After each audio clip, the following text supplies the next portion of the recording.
Hola a todos. En sus vidas es una serie de conversaciones para la vida, para quienes hablamos, para ti que nos escuchas, para las vidas con las que nos vinculamos y de quienes de alguna manera nos inspiran. Gracias por hacernos parte de sus vidas.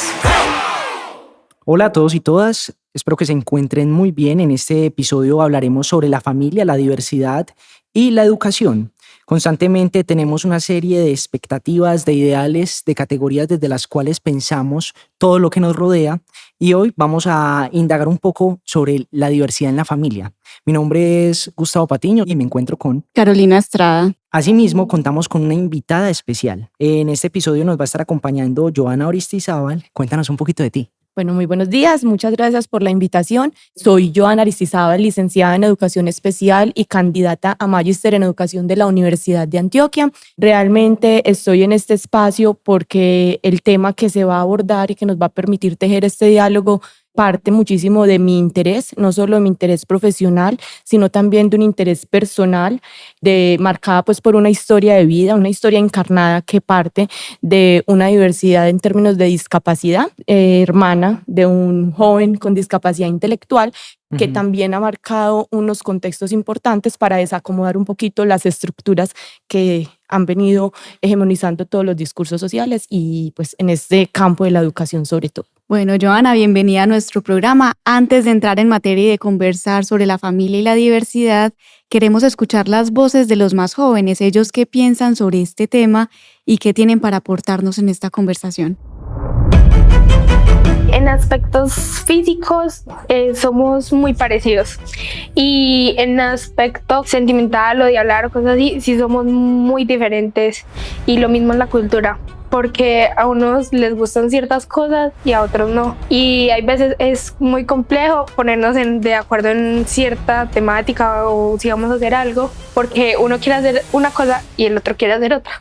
Sí, la verdad, muy diversa. Hay mucha gente muy diferente, hay gente que viene de diferentes partes del país y yo creo que es muy chévere eso porque en las reuniones familiares compartimos muchos puntos de vista muy diferentes y digamos que tenemos culturas tan diferentes en mi propia familia que es muy chévere ver esos debates que surgen porque es una conversación muy amplia. Pues me considero como persona muy diverso porque digamos en mi vida he tenido diferentes puntos de vista, diferentes temas y soy capaz de moverme entre diferentes puntos de vista. Entonces digamos que como persona, desde mis antepasados y todo, viendo que creo yo soy mixto, pues nosotros somos una mezcla de un montón de cosas, es muy chévere ver cómo muchas creencias o muchas ideas de todo el mundo pueden chocar dentro de uno mismo y pueden dar diferentes puntos de vista en diferentes situaciones. Siento que tengo momentos en los que puedo ser muy diferente con una persona como puedo ser muy diferente con otra.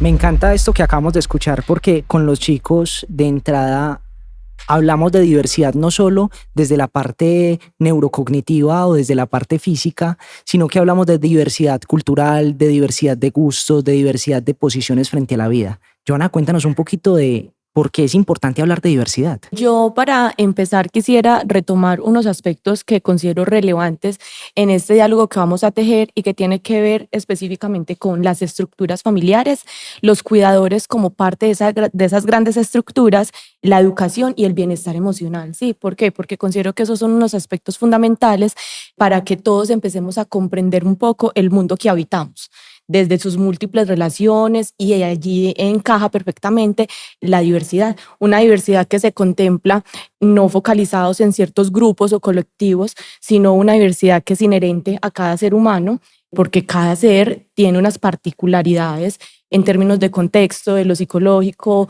de lo cultural, de lo social, que hace que sea único. Y en esa medida, pues nunca va a ser igual al otro. Y allí se empiezan a tejer una serie de relaciones desde una sociedad que es diversa. Bueno, podemos hablar también un poco de la familia. La familia es lo primero con lo que nos encontramos pues la mayoría de las personas cuando vamos creciendo, y en ese sentido sé que alrededor del concepto de familia hay muchas expectativas y la humanidad ha tendido a idealizar mucho ese concepto de familia nuclear. Entonces, ¿será que podemos hablar de familia o hablamos de familias en plural para pensar esa diversidad también desde esa estructura familiar? En relación a eso que acabas de mencionar, me convoca entonces una pregunta inicial y es si es posible pensar en sujetos diversos sin familias diversas, porque la respuesta inmediata sería no. ¿Sí? Ahorita lo retomaba y lo explicaba cuando hablaba de somos una sociedad diversa, todo lo que confluye en ella va a ser diverso. En ese orden de ideas, efectivamente, hoy se hace necesario hablar de familias en plural y no de familia en singular. ¿Por qué? Porque desde esos recorridos históricos que tú mencionabas, donde se ha construido una idealización de una familia nuclear aceptada, normalizada, y únicamente esa estructura es válida, se ha, estructurado una única forma que no contempla otras, y que a hoy es importante hablar de familias, pero no porque hoy solamente estén existiendo o emergiendo, sino porque anteriormente, aunque existían, estaban invisibilizadas, no tenían voz, Claro. porque eran excluidas, ¿cierto? Y ahora, precisamente con un enfoque de derechos, de respeto por la dignidad humana, se empieza a tener otra mirada y otro enfoque de no darles un lugar, sino de devolverles el lugar que les fue arrebatado. En ese orden de ideas, entonces, hoy es emergente hablar de familias para comprender que existe o coexisten un mundo diverso de estructuras que no se reduce a la nuclear. Vale, o sea que hablar de derechos, hablar de inclusión es un acto político, ético y educativo. Claro Con que esto, claro, me gustaría saber cuáles son esas implicaciones de pensar la diversidad en la familia, entendiendo que de una u otra manera estamos formando, estamos criando. las implicaciones radicarían específicamente en algo fundamental, y es la necesidad que emerge hoy como un acto precisamente político y ético de contemplar la diversidad humana, ¿cierto? De contemplar esa condición que es compleja y que es necesaria vincularla a la vida para que podamos establecer unas relaciones amigables, unas relaciones sanas, unas relaciones basadas en la empatía y en el respeto que,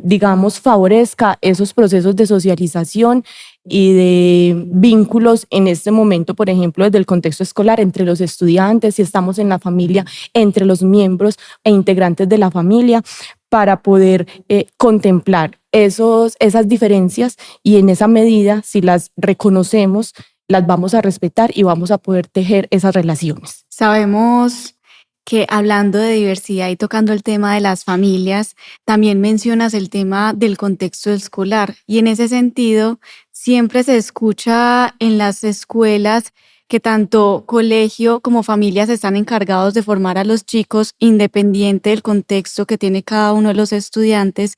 Entonces, ¿qué rol tiene el papel de la educación tanto de colegio como de familias en ese ver y entender la diversidad cuando los jóvenes están creciendo? Ahí sería importante iniciar específicamente por el tema global, que es la educación, ¿cierto? La educación no se reduce a un contexto escolar. La educación, si la entendemos desde una perspectiva teleológica, nos va a decir que va enfocada hacia unos propósitos de proyecto de sociedad, de proyecto a futuro, pero si la entendemos o desde una perspectiva autotélica, nos va a decir que la educación es en sí misma el propósito, ¿sí? Entonces, si la educación es en sí misma el propósito, entendemos que la educación no se da únicamente en el contexto escolar, sino que es un acto social, es una acción social que se da en cualquier entorno y en medio de cualquier relación.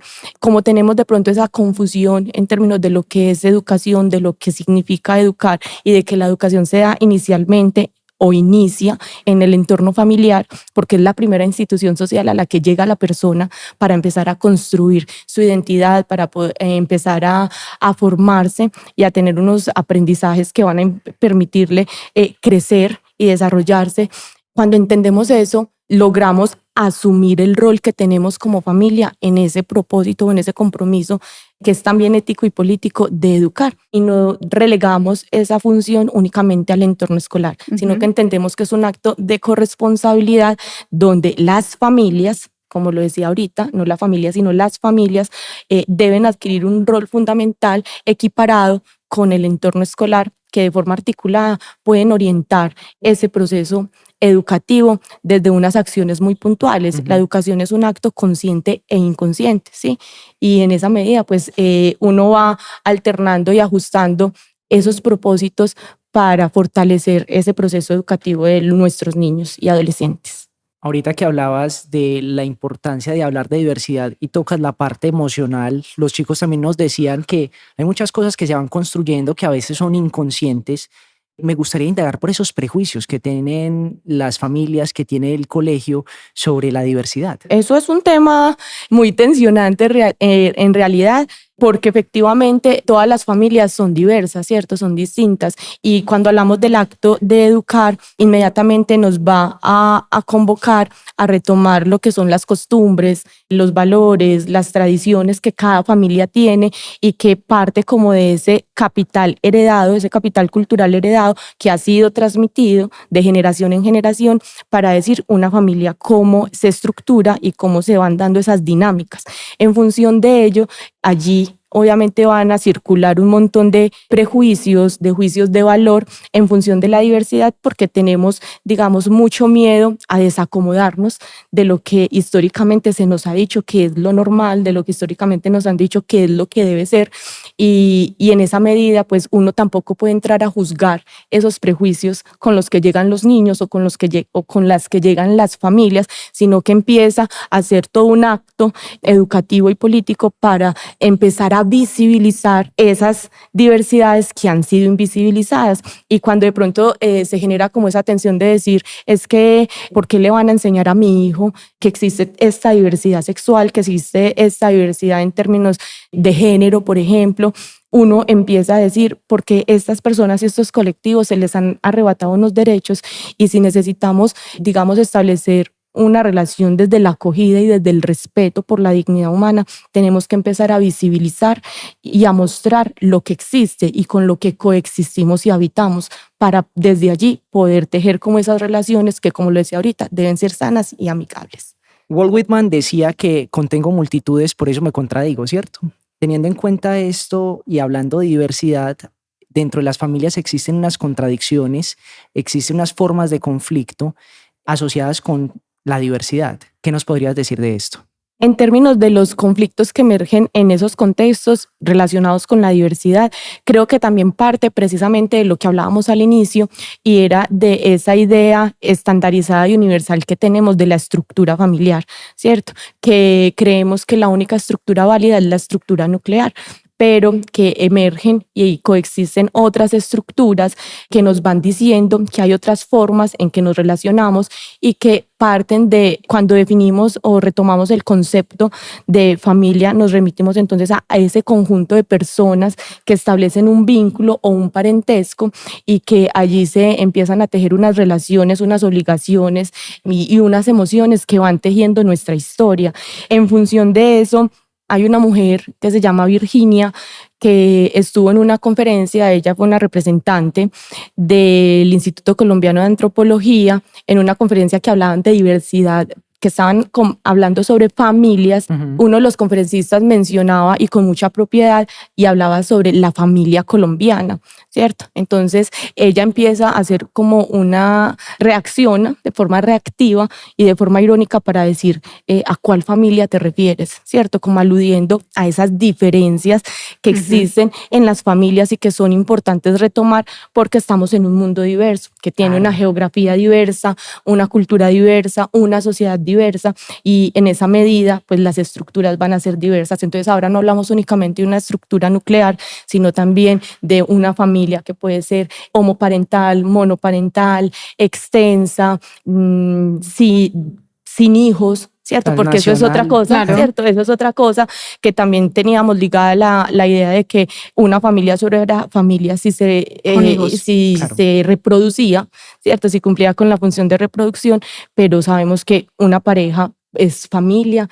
que si hay un grupo extenso también es familia, y bueno, desde allí entonces empiezan a tejer como todos esos pensamientos y a entender la necesidad de comprender esas dinámicas y esas estructuras familiares basadas en el respeto, para que podamos convivir también aquí en el contexto escolar sobre ello. Yo creo que la diversidad y la acogida implica también aprender a vivir los conflictos, porque nada más humano que el conflicto, y de una u otra manera necesitamos dispositivos y formas de resolución.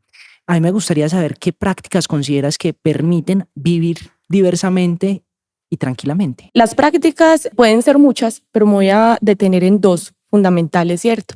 Una de ellas que parte también de lo que plantea Edgar Morin y es sobre los 7 saberes de la educación del futuro, ¿sí? Donde plantea que uno de ellos debe ser enseñar la complejidad de la condición humana, que es algo que nosotros no teníamos de pronto instaurado en esos propósitos de educación, tanto en el entorno familiar como en el entorno escolar, y es que podamos entregarle y transmitirle a nuestros niños y a nuestros adolescentes la idea de lo que implica la diversidad y de lo que implica habitar un mundo con el otro. ¿Sí? Entonces, de entender que tú como sujeto único tienes unas características, como lo mencionaba ahorita, que son biológicas, que son psíquicas, que son sociales, culturales, y que todas esas variables te van a hacer un ser único para empezar a entender la importancia de reconocernos, pero también de reconocer al otro. Sí, desde allí puedo partir referenciando como esta práctica importante en ambos entornos y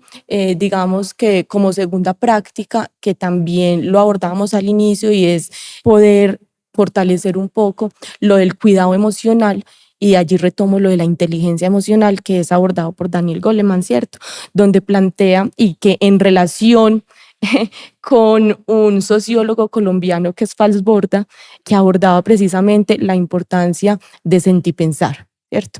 Que es sentipensar, entender que nosotros no somos sujetos solo que construimos conocimiento o pensamiento de forma aislada, sino que ese conocimiento y ese pensamiento se construye a partir también del sentir conmigo, pero del sentir con el otro.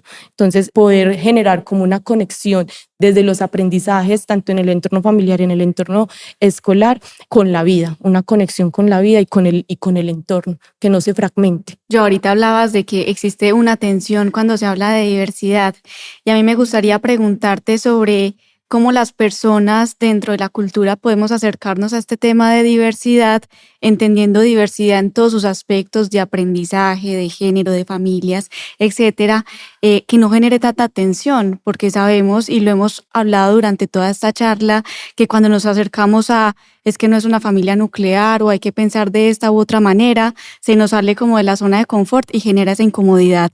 ¿Cómo podemos hablar de esa diversidad sin llegar a sentir esa tensión? La tensión siempre va a estar, porque esto es un tema que incomoda, es un tema que incomoda, es un tema que molesta, y quien se atreve a hablar de esto es una persona que siempre está en resistencia y que siempre está dispuesta a incomodar. Pero ese incomodar tiene que estar basado en el respeto, ¿cierto? En el respeto de otras personas que están allí, que tienen sus propias tradiciones, sus propias costumbres, sus propias ideas, y que de una manera amable vayamos acercándonos para que entiendan la importancia del otro, ¿cierto? En esas relaciones que se tejen desde lo humano y desde lo social, pero sin transgredir también eso que ellos han construido, sino que vayan entendiendo la importancia de reconocer la existencia de esas diversidades que también hace parte de su propia vida para poder relacionarse. Entonces, no te puedo decir que no va a haber tensión, siempre va a haber tensión, pero hay una manera, digamos, más amable de acercarnos y de generar en el otro al menos un interés por vincularse y acercarse a estos procesos que hacen parte de la vida. Yo, retomando algo de los audios de los chicos, pensaba en que los chicos se consideran diversos. Los niños no tienen categorías y límites con las que juzgan directamente al otro, y los adolescentes cuestionan mucho esas categorías, que mucho de lo que nosotros como institución, como familias, transmitimos a veces cae en esa lógica de no aceptar que somos diversos en sí mismos.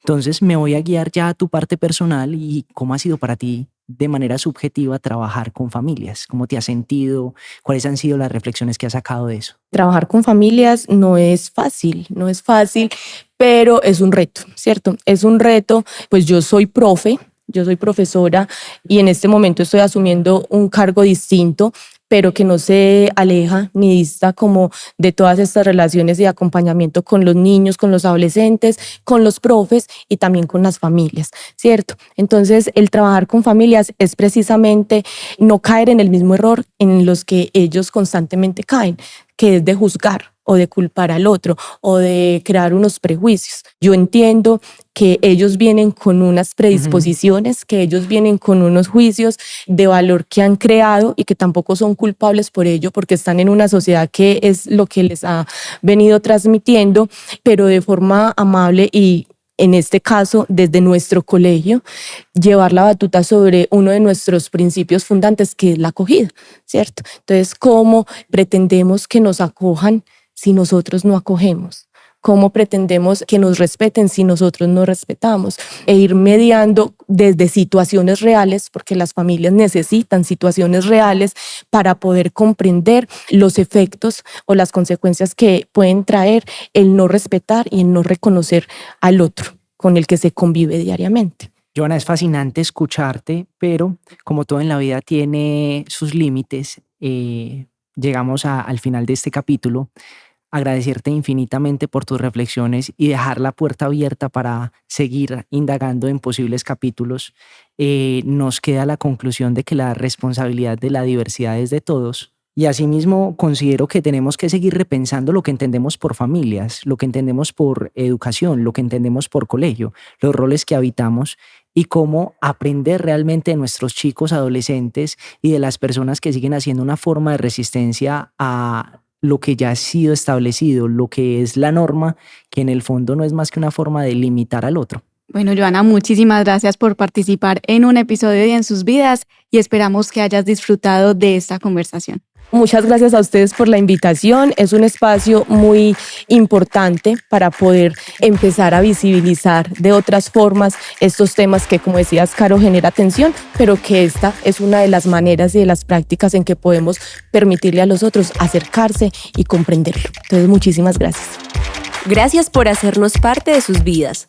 Si te gustó el contenido, compártelo. Nos escuchamos en el próximo episodio.